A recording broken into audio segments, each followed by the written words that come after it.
नमस्कार। मैं ज्योतिष शास्त्री रमेश चौबे उपस्थित हूं आपके समक्ष एक ऐसे विषय को लेकर के जो अभी कुछ दिन पहले मेरे पास ये केस आया था और उनका ये कहना था कि बहुत अच्छा चल रहा था।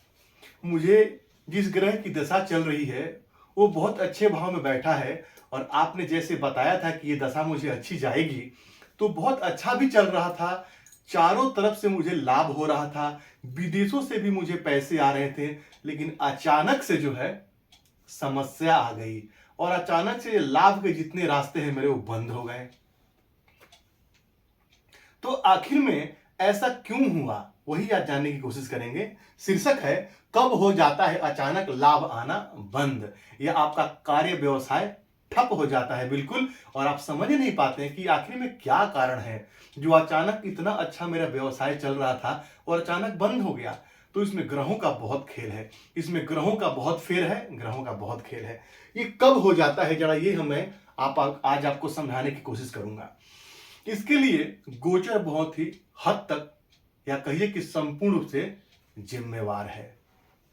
गोचर में ग्रहों की स्थितियां यदि आपकी अच्छी नहीं है तो अचानक आपके कार्य व्यवसाय में जो है नुकसान हो जाता है, अचानक लाभ आना बंद हो जाता है। आपका बहुत बढ़िया काम चल रहा था और पता चल रहा है कि आपके पास कोई क्लाइंट ही नहीं आ रहा है, आपका काम बंद हो जाएगा। आप परेशान हो जाएंगे कि किसी ने जादू टोना कर दिया और लगेंगे कहां? तांत्रिक के पास जाने, कुछ टोटके करवाने, लेकिन उससे कुछ आपको विशेष लाभ नहीं होगा। क्यों? क्योंकि स्थिति ऐसी बनी हुई है कुंडली में। मान लीजिए आपको मंगल की दशा चल रही है और मंगल आपके कुंडली के यहां बैठे हैं लाभ भाव में। मैं यहां पे कोई अंक नहीं लिख रहा हूं, बस आपको समझाने की कोशिश कर रहा हूं। मान लीजिए यहां पे मंगल बैठे हैं। अब मंगल गोचर में गोचर करते करते और यहां पे 4 नंबर लिखा हो मान लीजिए, और मंगल गोचर करते करते आकर के आपके यहां बैठ गए। अब मंगल की स्थिति कैसी हो गई? अभी कुछ दिनों पहले की बात मैं आपको बता रहा हूं कि मंगल नीच के चल रहे थे। अभी मंगल मिथुन राशि में है और फिर आने वाले 10 अप्रैल से वापस मंगल जो है नीच के हो जाएंगे। पिछली वीडियो में मैंने चर्चा भी किया था जब मैंने इसके पिछला वीडियो आपको बना के दिया था सूर्य ग्रहण वाला। तो मंगल यदि आपके कुंडली में यहां बैठे हैं लाभ भाव में, अच्छा फल दे रहे हैं, यहां से बैठ के प्राकर्म भाव को देखते हैं तो प्राकर्म में जो है वो वृद्धि करा देते हैं, प्राकर्म में वृद्धि करा देते हैं। उनकी दृष्टि चौथे भाव पे पड़ेगी तो भूमि, वाहन या मकान के योग बना देंगे। व्यय भाव पे पड़ेगी तो थोड़े बहुत खर्चे भी करवाएंगे। तो खर्चे तो होंगे ही, जाहिर सी बात है। जब व्यक्ति घर बनाएगा, गाड़ी खरीदेगा, जमीन खरीदेगा तो खर्चे तो होंगे ही। तो इस खर्चे को मैं खराब नहीं कहूंगा। तो अचानक से उनकी ही कुंडली की मैं चर्चा कर रहा हूं। जो व्यक्ति मेरे पास आए थे उनकी कुंडली में मंगल की दशा चल रही थी और मंगल गोचर में जब उनके कुंडली के अष्टम भाव में जब पहुंचा तो नीच राशि में चला गया। हालांकि कालपुरुष की कुंडली में वृश्चिक राशि यहां पे होती है। कुछ और भी सिद्धांत आपको बताऊंगा, ध्यान से सुनिए, बड़ा आनंद आएगा। तो जब मंगल गोचर वश कुंडली के अष्टम भाव में उनके पहुंचे तो अचानक से उनके जो है कार्य व्यवसाय में समस्या आने लगी। जो लाभ बहुत बड़ी मात्रा में उनको आ रहा था, बल्कि विदेशों से, स्वदेश और विदेश दोनों तरफ से, उसमें उनको परेशानी हो गई। अब वो मेरे पास आए। जब मैंने इनकी कुंडली देखा तो मैंने देखा कि मंगल जो गोचर में है और मंगल की महादशा, खास तौर पे किसी ग्रह की आपको महादशा चल रही है, किसी ग्रह की आपको महादशा चल रही है और वो महादशा का ग्रह गोचर में यदि आपके नीच का हो गया, आपको परेशान करेगा, आपको समस्या देगा यहां पे कहीं ना कहीं। तो उससे आपको जो है क्या करना चाहिए, तो उसका आपको उपाय करना चाहिए। आज मैं सारे ग्रहों के बारे में आपको बताऊंगा कि कौन से ग्रह यदि आपके गोचर में नीच राशि में आ गए तो उनका क्या उपाय है। अब इनका एक बात और भी कहना था कि लगातार स्थितियां जो है, लगातार जो है एक समान नहीं है, कभी कभी लाभ भी हो जाता है। अब लाभ कैसे हो गया यार समझिए। चंद्रमा हर दूसरे या 2.5 दिन पे, 2 दिन पे, 2.5 दिन पे अपनी राशि पर परिवर्तित कर देते हैं। अब चंद्रमा जब गोचर करते करते करते करते करते जब यहां पे आएंगे तो क्या होगा, तो मंगल का नीच भंग हो जाएगा। अब जब मंगल का नीच भंग हो जाएगा तो क्या होगा, तो अचानक, क्योंकि ये अष्टम भाव जो है वो हिडन हाउस है, छुपा हुआ रहस्यमय घर है, तो सडनली कहीं से फटाक से लाभ दे देंगे। तो उनका ये भी कहना था कि अचानक से लाभ भी आता है। तो जब चंद्रमा यहाँ पहुंचेंगे तो नीच भंग हो जाएगा, और 2 दिन के लिए, 2.5 दिन के लिए सही थोड़े बहुत पैसे उनको आ जाएंगे, लेकिन उस मात्रा में, जो उस मात्रा में आना चाहिए, नहीं आएगा। अब वो ऐसे ही मान लीजिए, यदि आपकी कुंडली में ग्रह नीच के होंगे, आपको कब पता चलेगा? नीच ग्रह, आइए सूर्य से शुरू करते हैं। तो 1 नंबर की राशि में सूर्य जो है वो उच्च के होते हैं, और 7 नंबर की, जहां पे 7 नंबर लिखा होगा वहां सूर्य नीच के हो जाएंगे। 2 नंबर में चंद्रमा जो है वो उच्च के होंगे, यहां पे मैं लिख देता हूं सूर्य, और यहां पे जब चंद्रमा 8 नंबर में होंगे तो चंद्रमा जो है वो नीच के हो जाएंगे। उसी प्रकार मंगल जो है वो, जब मंगल आपके कुंडली में यदि 10 नंबर की राशि में होंगे तो उच्च के होंगे, और 4 नंबर की राशि में होंगे मंगल तो नीच के होंगे। उसी प्रकार बुध देव जो है वो जब 6 नंबर की राशि में रहेंगे, अपने ही राशि में जो रहेंगे तो उच्च के रहते हैं, और 12 नंबर यानी मीन राशि में जो है वो बुध जो है वो नीच के हो जाते हैं। उसी प्रकार से बृहस्पति जो है वो, बृहस्पति चौथे भाव में यानी कि कर्क राशि में उच्च के होते हैं, और मकर राशि में जो है वो नीच के हो जाते हैं गुरुदेव। शुक्र देव है वो, शुक्र, क्षमा कीजिए, शुक्र जो है वो 12 नंबर की राशि में उच्च के होते हैं, और 6 नंबर की राशि में जो है वो नीच के हो जाते हैं शुक्र। उसी प्रकार से शनि जो है वो 1 नंबर की राशि में नीच के होते हैं, और 7 नंबर की राशि में जो है शनिदेव उच्च के होते हैं। तो ये ग्रहों की उच्च और नीच की स्थिति है, ये उच्च है और ये नीच है। अब इसी प्रकार से मान लीजिए कि यदि आपको बृहस्पति की दशा चल रही हो, और बृहस्पति गोचर वर्ष आपके कुंडली में घूमते घूमते, मान लीजिए जैसे 4, तो 5, 6, 7, 8, 9, 10 यहां आ गए बृहस्पति, और बृहस्पति गोचर में आपके नीच के हो गए, तब क्या होगा? तब यह होगा कि बृहस्पति का जो संपूर्ण फल आपको मिल रहा था वो नहीं मिलेगा। अचानक से आपको लगेगा कि ये क्या हो गया, मैं तो इतना अच्छा चल रहा था, मेरा बहुत बढ़िया पैसा आ रहा था, जीवन बहुत सुचारू रूप से चल रहा था, ये अचानक समस्या क्यों आ गया? तो गोचर में बृहस्पति नीच के हो जाएंगे। अब मान लीजिए शनि की दृष्टि, जैसे कि मान लीजिए मैंने यहाँ पे आपको कर्क राशि का एग्जांपल चंद्रमा का दिया था, तो चंद्रमा यदि यहां आएंगे तब भी नीच भंग होगा, और चंद्रमा यहां बैठ के जब इनको देखेंगे अपनी 7वीं दृष्टि से, तब भी मंगल का नीच भंग होगा, और तब भी आपको लाभ होगा। उसी प्रकार शनि देव यदि आपकी कुंडली में यहां बैठ जाते हैं, यदि गोचर में बैठे हों, या शनि जो है यहां बैठे हों 7 नंबर, या शनि जो है यहां से बैठ करके 7, 8, 9, 10, और शनि यदि यहां पे बैठे हों, तो यहां बैठेंगे तो 10वीं दृष्टि से, यहां बैठेंगे तो 3री दृष्टि से, और यहां बैठेंगे तो 7वीं दृष्टि से बृहस्पति को देखेंगे, तो क्या होगा? तब आपको बहुत ज्यादा परेशानी नहीं झेलना पड़ेगा। क्यों? क्योंकि बृहस्पति पे जब शनि की दृष्टि पड़ेगी तो उनका नीचत्व भंग माना जाएगा, और लाभ जो है आपको आता रहेगा, लाभ आपको होता रहेगा। तो गोचर में भी आपको ये चीजें देखना पड़ेगा। ये संपूर्ण रूप से यदि बृहस्पति पे यदि शनि की दृष्टि नहीं पड़ी, तब तो परेशान करेंगे आपको। तब तो आपके जो है, यदि कहीं विवाह का अचानक बात चल रहा था, और बात चलते चलते बृहस्पति गोचर में यदि नीच के हुए तो विवाह कट जाएगा, संतान प्राप्ति में समस्या आ जाएगी, शिक्षा में, तो विभिन्न प्रकार के बृहस्पति से जुड़े हुए सारे कार्यों में आपको परेशानी आएगी।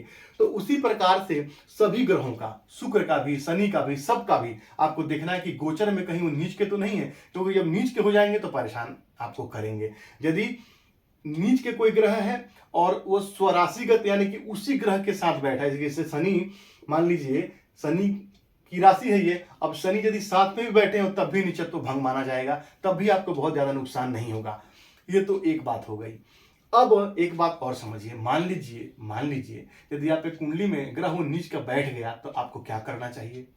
तो यदि आपके कुंडली में वो ग्रह नीच का उस समय बैठ गया और उसका नीचत्व भंग नहीं हो रहा है, तो आपको सबसे बढ़िया है जो उस ग्रह के मंत्रों का जाप कीजिए, उस ग्रह के मंत्रों का जाप कीजिए। यदि आपके चंद्रमा, यदि आपके सूर्य यदि नीच के हो गए तो प्रातः काल उठ करके सूर्य भगवान को जो है तांबे के लोटे से जल प्रदान कीजिए, अर्घ प्रदान कीजिए, आदित्य हृदय स्तोत्र का पाठ कीजिए, ओम गृणी सूर्याय नमः इस मंत्र का जो है 108 बार जाप कीजिए, गायत्री मंत्र का जाप कीजिए, और हो सके तो रविवार के दिन जो है गुड़ का या गेहूं का दान कीजिए, इससे भी आपके सूर्य अच्छे हो जाएंगे। अब मान लीजिए यदि आपके चंद्रमा नीच के हो गए तो तो चंद्रमा यदि आपके नीच के हो गए आपके गोचर में, हालांकि चंद्रमा नीच के कितने दिन के लिए होती है, 2-2.5 दिन के लिए ही चंद्रमा का, क्योंकि वो हर दूसरे तीसरे दिन में राशि बदल देते हैं। तो यदि चंद्रमा आपके नीच के हो गए, या यदि आपके जन्म कुंडली में ही चंद्रमा परमानेंट नीच के बैठे हैं जब आपका जन्म हुआ है तब भी, ये दोनों के लिए लागू होगा ये सूत्र, आप दोनों जगह अप्लाई कीजिएगा। मैं ये अचानक के लिए बात करता हूं, लेकिन यदि आपकी कुंडली में पहले से है तो भी आप उपाय कर सकते हैं। चंद्रमा के जो है बीज मंत्रों का जाप कीजिए, ओम सोम सोमाय नमः, या ओम श्राम श्रीम श्रोम सा चंद्रमसे नमः। प्रत्येक पूर्णिमा को चंद्रमा को जो है कच्चे दूध का अर्घ्य प्रदान कीजिए, पानी में थोड़ा कच्चा दूध डाल करके स्नान कीजिए, और शिव सहस्त्र नाम का पाठ कीजिए, भोलेनाथ की पूजा कीजिए, और सोमवार के दिन दूध का, चावल का या चीनी का दान कीजिए। इससे आपको फायदा होगा।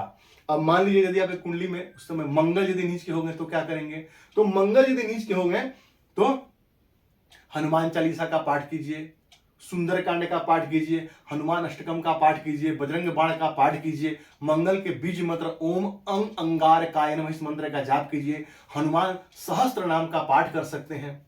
इससे आपका मंगल अच्छा हो जाएगा। अच्छा, यहां मैं रोक एक बात आपको बताना चाहता हूं।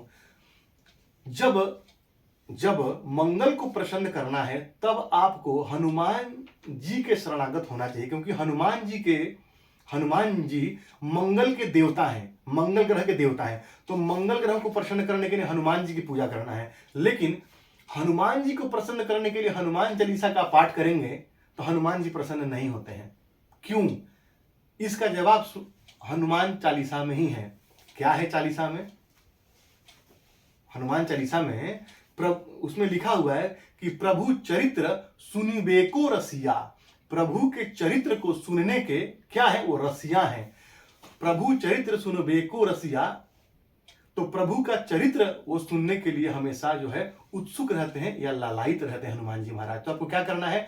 नित्य यदि हनुमान जी की कृपा आपको चाहिए तो मैं बता रहा हूं आपको क्या करना चाहिए। कुछ नहीं, 5 दोहे जो है वो नित्य जो है रामचरितमानस के अपने घर में पढ़िए, हनुमान जी के समक्ष, देखिए अपने आप प्रसन्न हो जाएंगे। राम जी की स्तुति कीजिए, श्री रामचंद्र कृपालु भजन। कभी भी हनुमान चालीसा आप पढ़ते हैं तो पहले राम स्तुति कीजिए, फिर हनुमान चालीसा का पाठ कीजिए। और हनुमान जी को सुंदरकांड भी अत्यंत प्रिय है। क्यों? क्योंकि एक बार लंका में सीता जी ने हनुमान जी महाराज को पुत्र कहा था कि अजर अमर गुण निधि सुत होहूं और करहूं बहुत रघुनायक छोहूं। और एक बार जब वो वापस जब सीता जी का पता लगा के आए थे तो भगवान रामचंद्र जी ने भी उनको एक बार पुत्र कहा था कि हे पुत्र, मैं तुम्हारे कर्ज से उड़ नहीं हो सकता। तो इसीलिए वो 2 शब्द जो है उसको सुनने के लिए हनुमान जी वहां बैठे रहते हैं। तो सुंदरकांड का पाठ करने से हनुमान जी की कृपा प्राप्त होगी। लेकिन कब करना चाहिए? तो शनिवार, मंगलवार को, या नित्य जब आप करना चाहें जब भी, तो रात को 9 बजे के बाद। तो हनुमान जी को प्रसन्न करने के लिए राम जी के पास जाना पड़ेगा, और मंगल ग्रह को प्रसन्न करने के लिए हनुमान जी की पूजा करनी पड़ेगी। तो हनुमान जी की पूजा कीजिए। और चाहे तो आप मंगल यदि आपका नीच का चल रहा है तो गुण का आप दान कर सकते हैं, तांबे के पात्र का दान कर सकते हैं, इससे भी आपको लाभ होगा। और मंगल का बीज मंत्र ओम अंग अंगार का मंत्र का आप जाप कर सकते हैं। और मान लीजिए यदि बुध नीच के हो गए तो क्या करेंगे? बुध नीच के हो गए उस समय आपको क्या करना चाहिए कि साबुत मूंग की दाल, साबुत मूंग जो है, दाल नहीं कहूंगा, साबुत मूंग जो है, हरे वाले मूंग, उसको पानी में 2 मुट्ठी फुलाइए और सवेरे चिड़ियों को डाल दीजिए। भगवान गणेश को दुर्वा अर्पित कीजिए। भगवान गणेश को दुर्वे का माला अर्पित कीजिए, दुर्वा का माला प्रत्येक बुधवार को। और ओम गंग गणपति मंत्र का जाप कीजिए। साथ ही ओम बुम बुधाय नमः या ओम ब्राम ब्रिम ब्रोम सा बुधाय नमः इस मंत्र का जाप कीजिए, लाभ होगा। छोटी बच्चियों को हरे रंग का चॉकलेट दे सकते हैं, जैसे कच्चा आम इत्यादि चॉकलेट आते हैं। किन्नर को दान दे सकते हैं। बहुत सारे उपाय हैं, कोई भी एक उपाय अपना लीजिए, आपका बुध अच्छा हो जाएगा।